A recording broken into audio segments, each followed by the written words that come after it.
Et ouais les gars, le PSG en finale de Ligue des Champions et sans Mbappé. Même s'ils ont un peu galère quand même sur ce match retour, Arsenal est très très bien rentré dans ce match. Pendant les 20 premières minutes, ils ont mis énormément de pression sur le porteur de balle et ils ont beaucoup gêné euh, le Paris Saint-Germain. Vitinha qui a pas mal subi euh, le pressing adverse et du coup qui était plus en difficulté je trouve par rapport à Neves. T'as Nuno Mendes aussi qui a donné énormément de ballons à Arsenal en ratant pas mal de passes, ce qui du coup favorisait la confiance et la prise de confiance d'Arsenal dans ce match. Et il a pas mal galère aussi contre Saka toute la première mi-temps. T'as Hakimi aussi qui a pas mal galère contre Martinelli de son côté. Martinelli lui a posé beaucoup de problèmes en première mi-temps. Pendant un moment, tu pensais vraiment que Arsenal allait ouvrir le score et que ça allait lâcher. Mais c'est sans compter sur Donnarumma. Donnarumma, il a fait encore un excellent match aujourd'hui. J'ai l'impression que pour atteindre les finales de cette Ligue des Champions, de cette compétition, je pense que c'est inévitable. C'est inévitable dans le sens où tu dois avoir en fait un excellent gardien à chaque fois. Hier c'était le sommaire, là c'est Donnarumma. Euh, et l'année dernière c'était Courtois. Et même les années d'avant. Donc j'ai l'impression que c'est un dénominateur commun. Si tu veux atteindre la Ligue des Champions, tu es obligé d'avoir un bon goal. Bref, petit aparté par rapport à ça.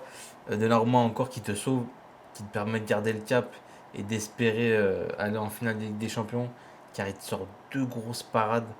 Euh, une fois sur un long corner et la deuxième sur une mauvaise relance sur une frappe de Saka, je crois, il te fait, ou de garde, je sais plus trop, mais il te fait une excellente parade. Le PSG ouais, qui a été énormément en difficulté sur les centres, sur les touches longues, sur les corners. En début de match, ça a été très très difficile.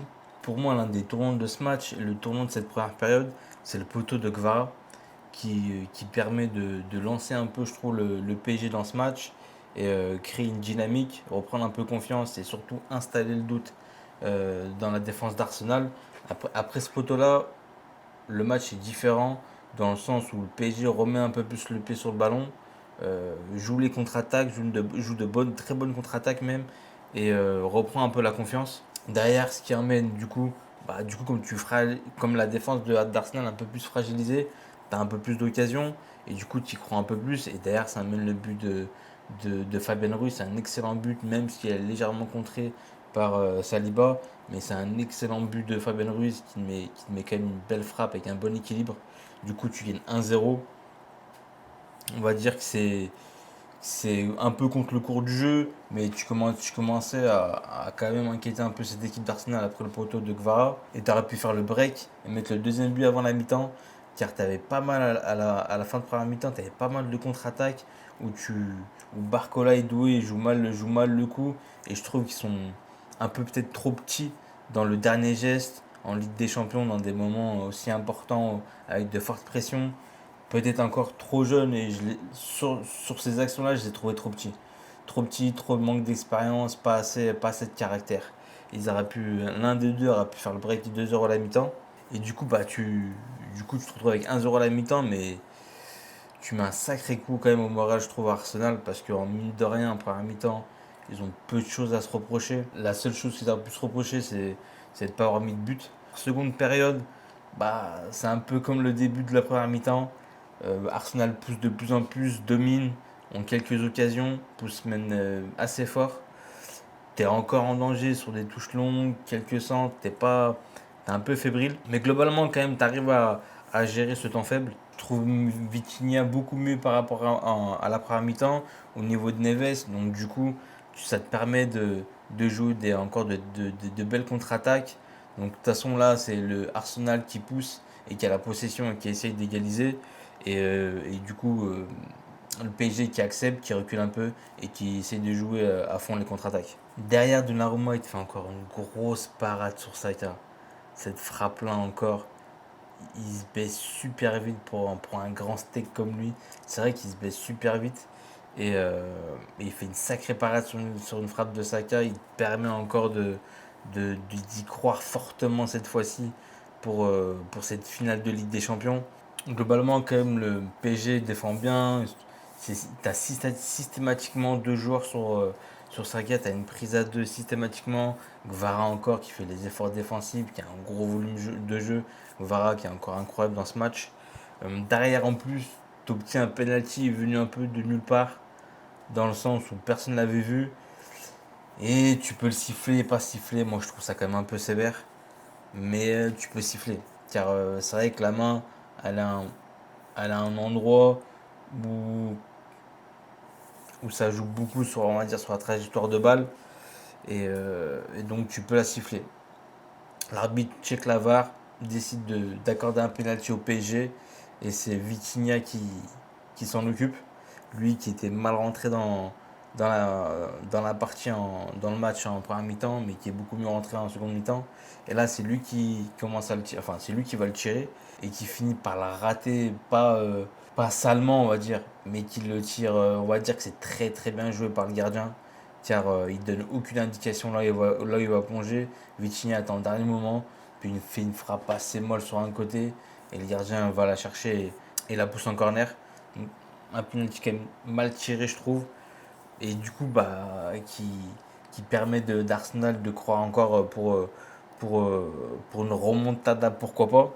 Mais très vite derrière, Gvara qui déborde, qui est quand même pas mal fatigué, qui fait un centre au bout du bout en taclant, qui passe entre le jambes d'un défenseur, qui arrive sur Dembélé, qui joue en une touche, qui l'a remis sur Hakimi, Hakimi fait contrôle, puis il enveloppe parfaitement sa frappe au second poteau et marque ce deuxième but qui est libérateur pour le PSG. Tu te dis ça y est cette année ils vont, ils vont, ils vont vraiment aller en Ligue des Champions, ils vont pas craquer, c'est la bonne et tout.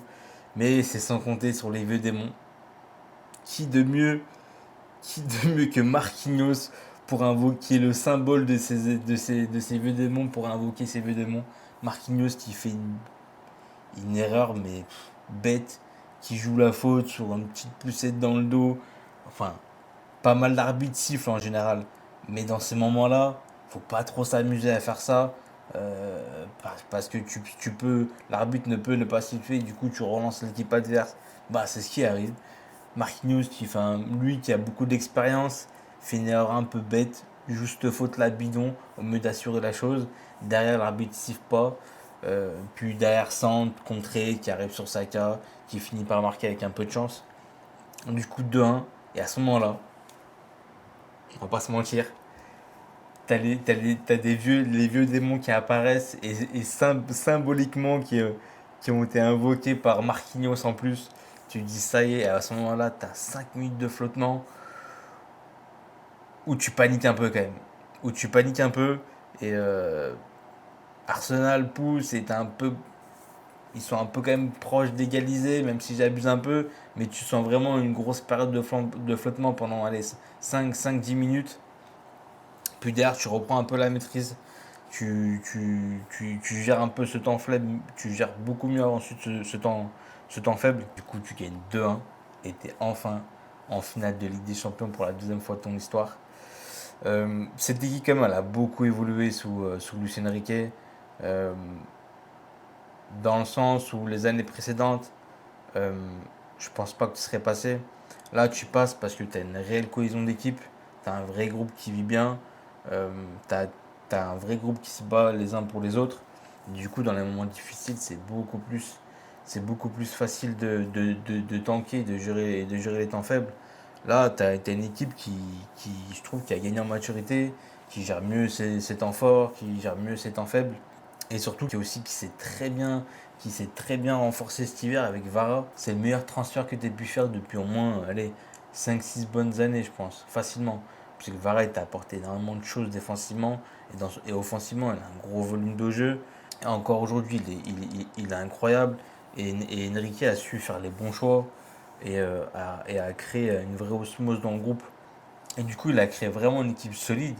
Typiquement, aujourd'hui, tu ne sors pas qu'une individualité. C'est l'équipe en général qui a été bonne. Donnarumma a été excellent. Gvara fait encore un gros match. Neves a été très bon au milieu tout le match. Hakimi a été excellent, surtout offensivement. Mais tu sors plusieurs joueurs. Fabian Ruiz aussi, qui a été incroyable au milieu aussi.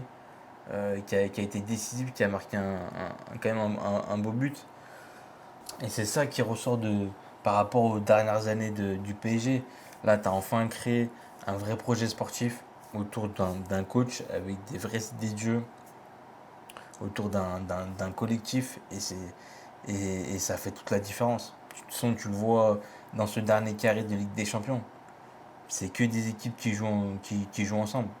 T'as pas une individualité qui ressort plus que les autres en général. C'est que des équipes collectives avec une belle osmose et une vraie cohésion de groupe. Donc voilà, c'était un match moins spectaculaire qu'hier, on va pas se mentir. Mais c'était quand même un très bon match avec beaucoup d'intensité. Toi, dis-moi ce que tu en as pensé dans les commentaires. Like la vidéo, commente, abonne-toi. Et nous on se dit à la prochaine. John.